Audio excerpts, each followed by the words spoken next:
Yeah, she won't use that gun. Brenda is a character played by Queen Latifah who is at her wit's end and is lamenting the recent death of her husband from cancer. To pay for his chemo, she mortgaged their Los Angeles house. Both their house and he are now gone. Brenda moves to Houston with her sensible teenage daughter Kelly, Machala Faith Lee, pre-adolescent son Cam, Sean Dixon, and charmingly irresponsible brother Reggie. Before arriving at a motel in Arizona, they have to contend with a few minor roadside annoyances along the route. They hear a disturbance there as well as a gunshot in the room next door. Brenda rushes outside to try to help the victim, but to no avail.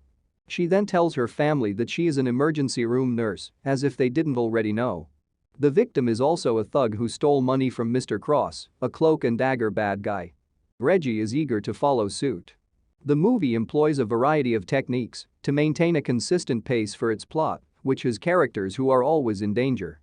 The audience is frequently kept on the edge of their seats, praying that the characters would survive the dangerous situation in which they are stuck with no one to call for assistance. The Freeman family ultimately does all it needs to live. Here's all you need to know if you're wondering whether or not they survive. Before I start, please subscribe to my channel Teleflix and don't forget to hit the bell icon. Major spoilers ahead if you have not watched End of the Road yet. Brenda Freeman has through some difficult months. She needed the money for her husband Jake's treatment after he fell ill, and she obtained it by obtaining bank loans. She was left without money after Jake dies, and the bank also confiscated her home. She decides to go from LA to Texas because she now has 2 children to care for.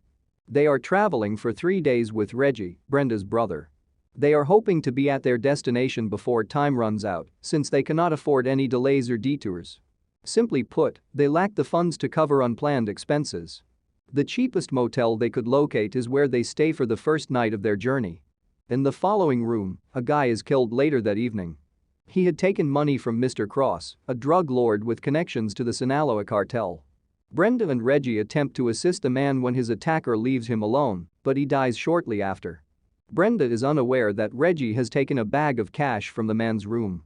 The Freeman family faces numerous issues as a result of this error, with each member narrowly escaping death. The fact that the money belonged to Mr. Cross makes it problematic to steal it from the dead. The only thing the Freemans know about him is that he is a dangerous criminal.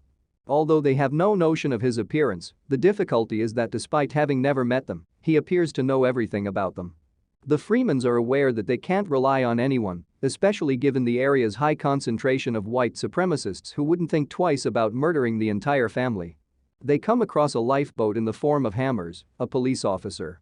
But in a shocking turn of events, Mr. Cross is actually Hammers. Hammers introduces himself to us at the crime scene and tells that he has been looking for Mr. Cross for a very long time. Even though other officers have already met with the Freemans and taken their statements, he seems determined to do so. Brenda is asked to return, but when she declines, he gives her his number and offers to meet her somewhere along the road. This gives the impression that Hammers is the person who is determined to bring Mr. Cross down. It's not until much later that everything becomes sense. As the Freemans slept next door, Hammers arrived at the motel that evening and shot the man who had stolen his money. Hammers couldn't afford to stay around for long enough to seek for the bag containing the money because they were awakened by the commotion. He leaves without a care in the world because he knows that he will be called in the following day when the murder will be reported. He doesn't anticipate the Freemans taking the money, but when they do, he tries to approach them in the role of a police officer in the hopes that they will feel comfortable with him and quickly return the money.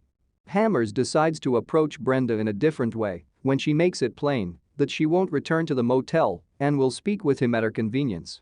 It's important to note that he is the only person to have lately acquired her phone number and spoken to her in this case.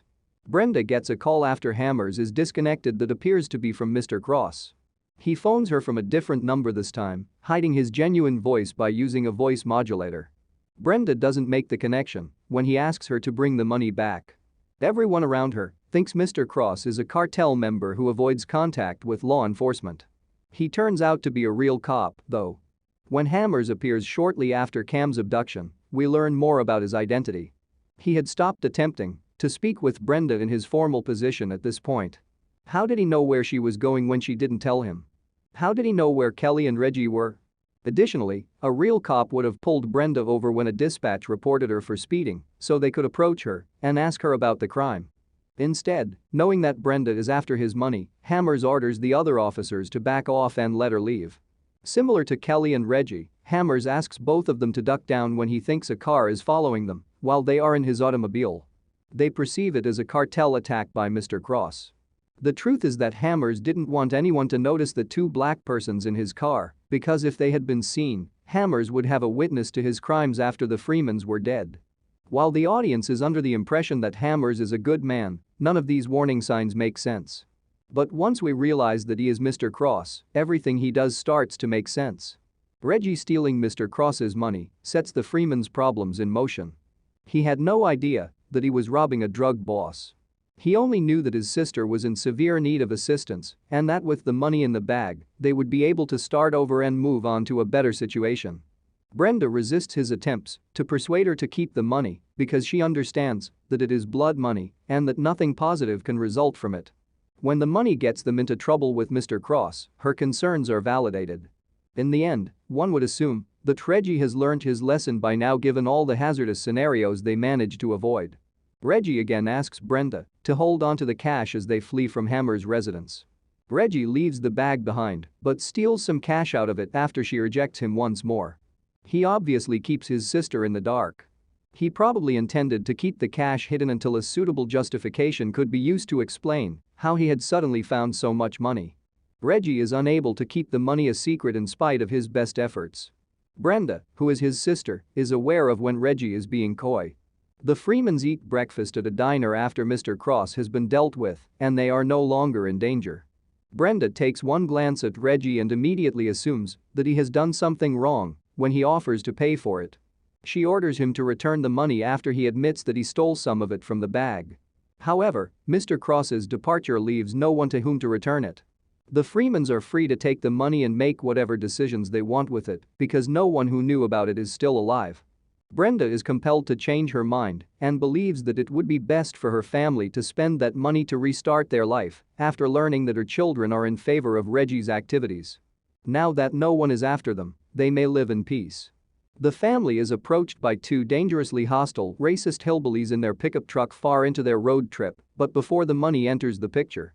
A game of chicken is played, followed by a roadside confrontation. Brenda apologizes to her black family in an effort to defuse the situation and secure their safety, which is an incredible humiliation given what they've just been through. It is agonizing to watch Queen Latifah give a soulful, angry, and hurt performance when the white men laugh it off as though they were joking the entire time. It appears as though she is trying to hold back her own tears.